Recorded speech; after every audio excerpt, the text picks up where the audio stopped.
You so much sir. అంటే ఈ cinema announce చేసిన కాడి నుంచి ఈ నిమిషం వరకు అందరూ అండర్ ఎస్టిమేట్ చేశారు మిమ్మల్ని సార్ ఎప్పుడు కూడా.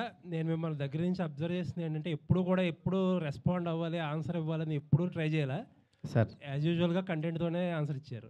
Thank you sir, thank you.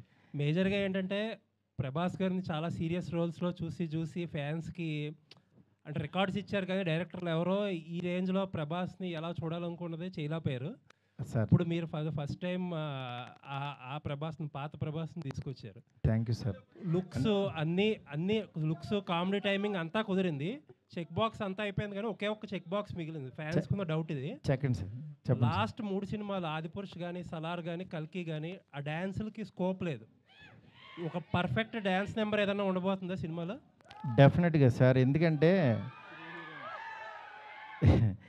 ఆయన దగ్గర నుంచి కోరుకునే మీకు ఫస్ట్ సాంగ్ అంటే టైర్ నెంబర్ 1 సాంగ్ ఒకటి ఉంటుంది, అంటే ఆయన ఇంట్రడక్షన్ సాంగ్. అట్లాగే 3 హీరోయిన్స్తో ఆయన్ని ఒక కళగా థియేటర్లో చూస్తే ఎలా ఉంటుందో ఆ కైండ్ ఆఫ్ సాంగ్ ఉంటుంది.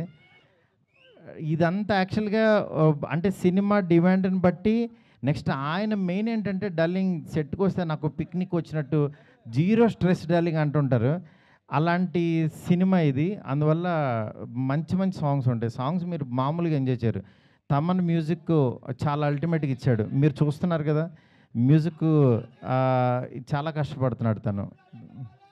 ఇస్తాం.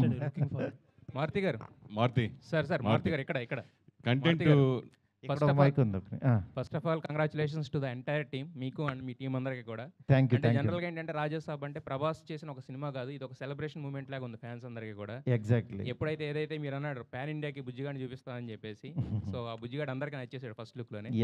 అయితే సార్ యాక్చువల్గా బేసిక్గా హర్రర్ అనగానే అంటే మామూలుగా మిగతా జనరల్ హీరోలు చెప్తాం, కానీ ఒక స్టార్ హీరో మీద హర్రర్ అనగానే మనకు భయం వేస్తుంది, ఎలా రాయాలి ఏంటనేది.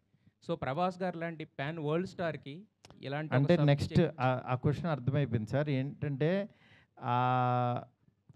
ఈ మెయిన్ నేను కూడా భయపడింది, హర్రర్ కామెడీ చేద్దామా అన్నారు. హర్రర్ కామెడీ ఏంటి, నేను ప్రేమ కథ చిత్రం చేసిన తర్వాత ఒక 500 సినిమాలు వచ్చినాయి.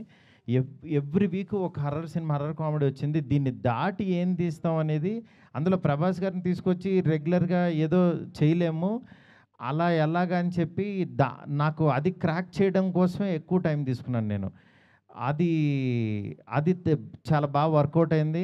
ఆయనకి మీరు కూడా ఒక బిగ్ స్టార్ వచ్చి అంటే ఒక హాలీవుడ్ సినిమా చూస్తే ఎలా ఉంటుందో అలా ఉంటుంది. ఎట్ ద సేమ్ టైం మన ఒక తణుకు, తాడేపల్లిగూడెం ఇలాంటి ఒక భీమవరం నుంచి వెళ్ళిన ఒక పర్సను అక్కడికి వెళ్తే ఎలా ఉంటుంది అంటే అంత విజువల్, అంత గ్రాండర్, అంత అన్ని కుదిరిని. యా మారుతి గారు, ఇందులో హర్రర్, కామెడీ, రొమాన్స్ ఈ 3 ఉన్నాయి. ప్రభాస్ గారితో ఈ 3 ఎలా బ్యాలెన్స్ చేశారు సార్ అసలుకి? అది సినిమా చూడండి సార్.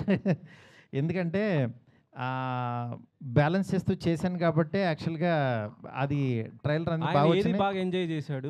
అది ఇంకా రైటింగ్ సార్, అది ఇంకా రైటింగ్లోనే అది వస్తుంది.